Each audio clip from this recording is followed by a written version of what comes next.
여러분 안녕하세요. 12월 26일 화요일입니다. 어제는 성탄절을 잘 보내셨습니까? 가족과 함께하는 행복한 시간이셨기를 바랍니다. 오늘부터 새롭게 시작되는 일상이 하나님의 말씀 가운데, 은혜 가운데 다시 한번 힘차게 시작되기를 바랍니다. 오늘 우리에게 주신 말씀은 마태복음 16장입니다. 13절로부터 18절까지의 말씀 제가 봉독해 올리겠습니다. 예수께서 빌립보 가이사랴 지방에 이르러 제자들에게 물어 이르시되 사람들이 인자를 누구라 하느냐? 이르되 더러는 세례 요한, 더러는 엘리야, 어떤 이는 예레미야나 선지자 중에 하나라 하나이다.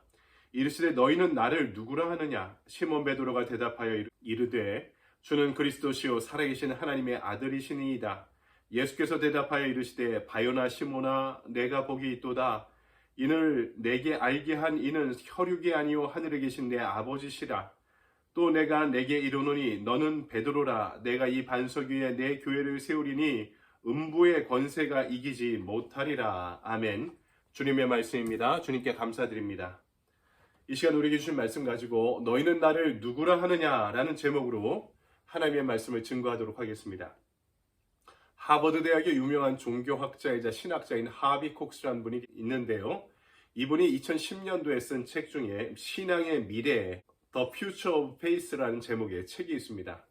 여기서 하비 콕스는 현대인들이 더 이상 숨막히는 교리나 교파, 또 노예나 연애에 대한 관심이 없고 영성과 자비의 삶에 대한 관심이 많다 이렇게 진단을 합니다. 그러면서 콕스는 신앙의 본질을 묻고 있죠. 이 문제를 해결하기 위해 교회의 역사를 연구하다가 하비 콕스는 2000년 동안 신앙의 역사를 3단계로 구분합니다. 첫 번째는 신앙의 시대, The Age of Faith. 1세기부터 3세기까지를 가리키는데요. 초기 크리스천들은 예수의 가르침을 따르는 것, 예수를 따르고 예수를 닮는 것을 주요한 관심사로 두었다라고 이야기합니다. 그 다음 단계가 믿음의 시대입니다. The Age of Belief. 4세기로부터 20세기까지의 시대를 이 믿음의 시대다 이렇게 일컫습니다. 예수를 믿는 것은 믿음과 신조와 교리로 이어지는 것입니다. 선과 악, 성도와 이방인, 정통과 이단을 구분하는 수단으로서 이 믿음, 이 교리라는 것이 매우 중요하게 여겨지는 시대였다라고 평가하는 거죠. 마지막 이 현대의 시대는 영성의 시대라고 지칭합니다. The Age of the Spirit. 교리, 종파, 조직화된 제도에 대한 관심보다 영성 그 자체에 대한 관심을 두는 시대입니다. 신비와 경외심, 자비의 삶을 실천하는 것, 믿음으로 자신을 성찰하는 그런 영성에 대한 관심이 점차 지대해지고 있다. 그러니까 조직과 제도, 어떤 교리와 이치보다 영성, 그리고 자비의 실천, 신앙의 본래적인 그 근본에 더욱더 큰 관심을 두고 있는 시대다 이렇게 평가하는 거죠. 그러면서 콕스는 21세기에도 기독교 신앙이 남아있을 수 있을까 이렇게 질문합니다. 여러분은 어떻게 생각하십니까?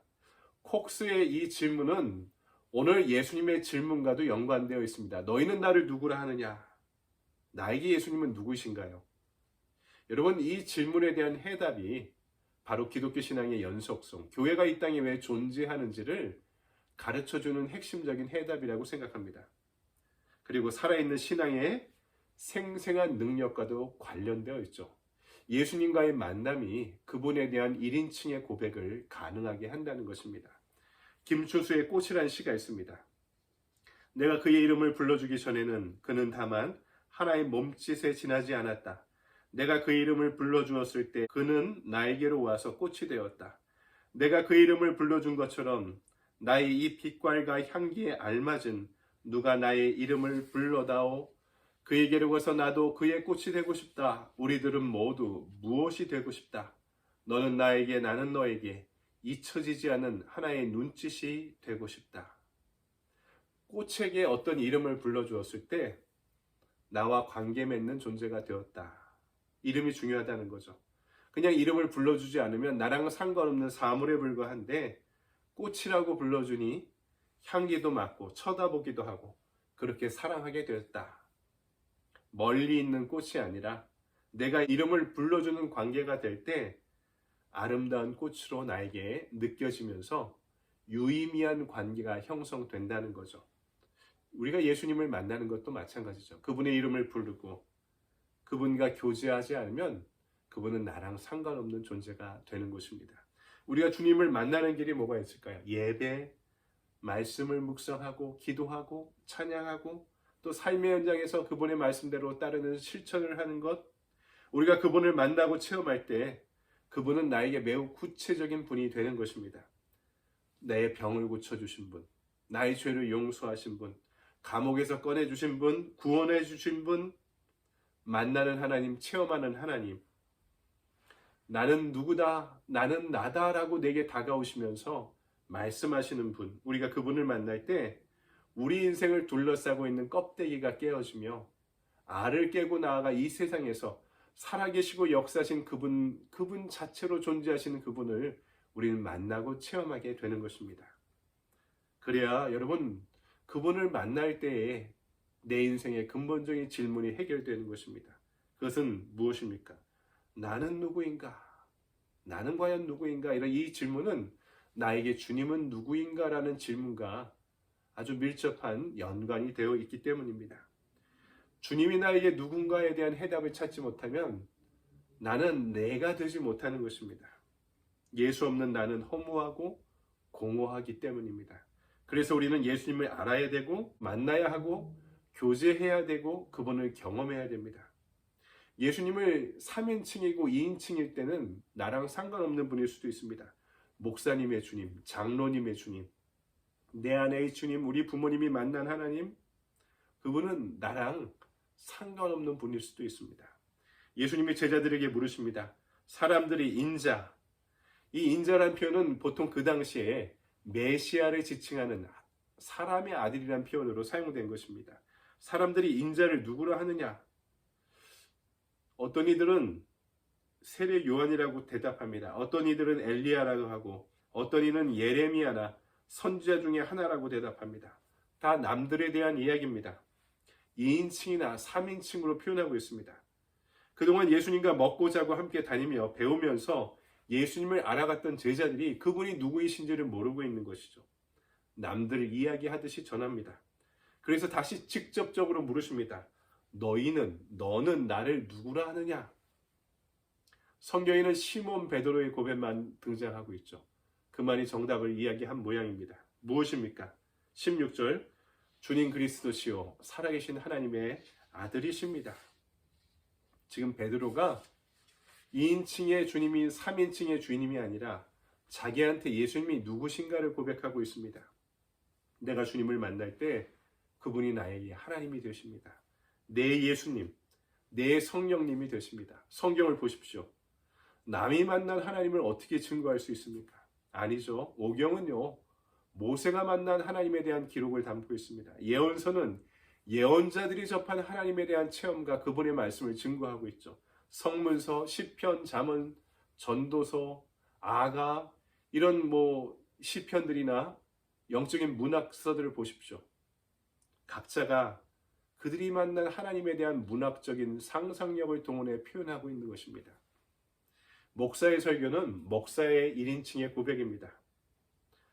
성경과의 뜨거운 만남 가운데 성경이 풀이해주는 그 하나님과의 뜨거운 만남을 이 시대에 각자에 맞게 전하는 것이 목사의 설교입니다.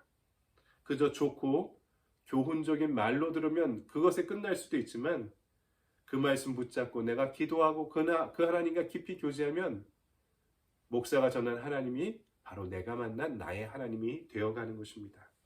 그렇지 못할 때 그 하나님은 2인칭의 고백, 3인칭의 고백에 머물러 있게 되는 거죠. 여러분, 이 아침 묵상의 시간이, 이 하루 한 말씀이 왜 우리에게 축복의 시간이 됩니까?